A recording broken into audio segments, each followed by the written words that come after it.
Coucou les amis, c'est Tony, j'espère que vous allez bien. Nous sommes le samedi 9 mai, à J+57 de la fermeture temporaire de Disneyland Paris.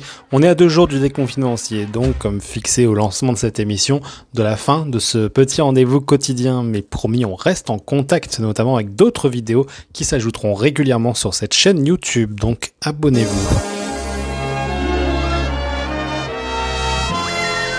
Il y a 160 ans aujourd'hui naissait le grand écrivain James Barrie, c'était le mercredi 9 mai 1860, il a créé le personnage de Peter Pan, d'abord dans le roman pour adultes Le Petit Oiseau Blanc. Il était un homme qui ne voulait pas grandir, il a commencé à imaginer les aventures de Peter Pan en s'inspirant donc de lui-même, mais aussi de la famille Davis qu'il a rencontrée dans le parc de Kensington à Londres.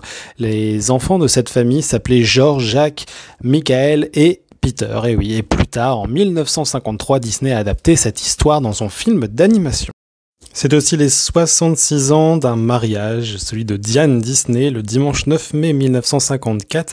Elle épouse alors le joueur de football Ron Miller. Et il y a 21 ans aujourd'hui, ouvrait un restaurant, pas n'importe lequel, c'était l'inauguration de Rainforest Café à Disney Village. C'était le dimanche 9 mai 1999. C'est sans doute le plus beau complexe resto-boutique à Disney Village pour ceux qui adorent la nature. Aquarium tropical, cadre de luxe, mélangeant jungle et tropique, figuier de Bengale, cascade, bref un très bel univers, un dépaysement d'exotisme et d'enchantement que je vous recommande, évidemment lorsque tout sera de nouveau possible, lorsque ce sera réouvert. Rainforest Café, c'est une marque, une société qui a ouvert en 94, donc ce n'est pas le seul à Disney, ça appartient pas à Disney. À ce jour, la société compte 27 restaurants aux États-Unis, 3 au Mexique, 2 au Canada, 1 au Royaume-Uni, 1 au Japon et un seul en France, donc celui que l'on a chez nous à Disney Village, à Disneyland Paris. On en a de la chance. Enfin, on continue avec cette date. Il y a 14 ans aujourd'hui, en 2006, le mardi 9 mai, Disney annonçait ne pas vouloir renouveler son contrat avec McDonald's concernant les jouets dans les Happy Meals. Donc il y avait des jouets Disney dans les Happy Meals et c'était tout simplement pour ne pas inciter à la malbouffe, pour une question d'image. Il était une fois aura droit à une suite. Il était une fois 2 est enfin en production, en tout cas on l'espère très fort. Les aventures de la princesse Gisèle dans le monde réel, un film qui date de 2007, aura enfin droit à sa suite. On en parle un peu partout depuis 2014 déjà, mais aucun projet n'avait, semble-t-il, réellement abouti.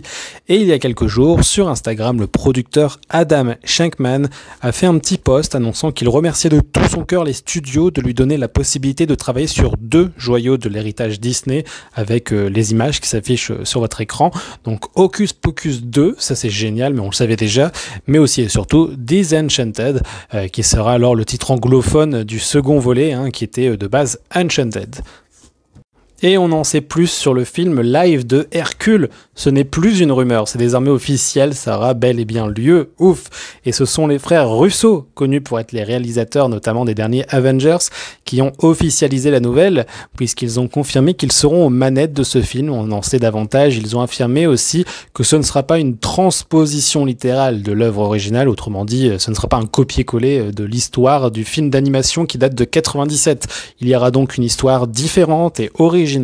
Pas de date de sortie de prévue, évidemment, il faudra être patient, évidemment, si ce n'est qu'en cours de préparation, le temps que ça arrive au cinéma, car oui, c'est prévu pour le cinéma et non pour Disney+, ce ne sera pas avant fin 2021, voire 2022, évidemment, minimum.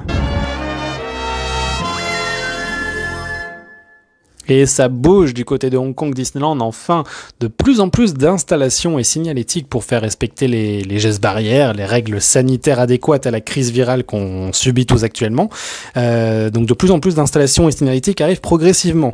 C'est bon signe, et rappelons que le Hong Kong Disneyland Hotel est partiellement ouvert pour notamment des tests de restauration avec personnages, et que les réservations pour les 2 autres hôtels Disney sont disponibles pour des séjours dès le 15 mai. Pas d'annonce officielle pour le moment, mais pas de doute sur le fait qu'ils attendront certainement de voir déjà ce qui va se passer les premiers jours à Shanghai Disneyland, dont la réouverture est prévue lundi, je vous le rappelle, avant de statuer sur une décision de réouverture. En tout cas, ça promet et c'est bon signe. Voilà, c'est tout pour aujourd'hui. Merci d'avoir suivi cette émission. N'oubliez pas de vous abonner et de me suivre sur les réseaux sociaux. On se retrouve demain pour une nouvelle et dernière émission. À bientôt les amis. Ciao, bisous.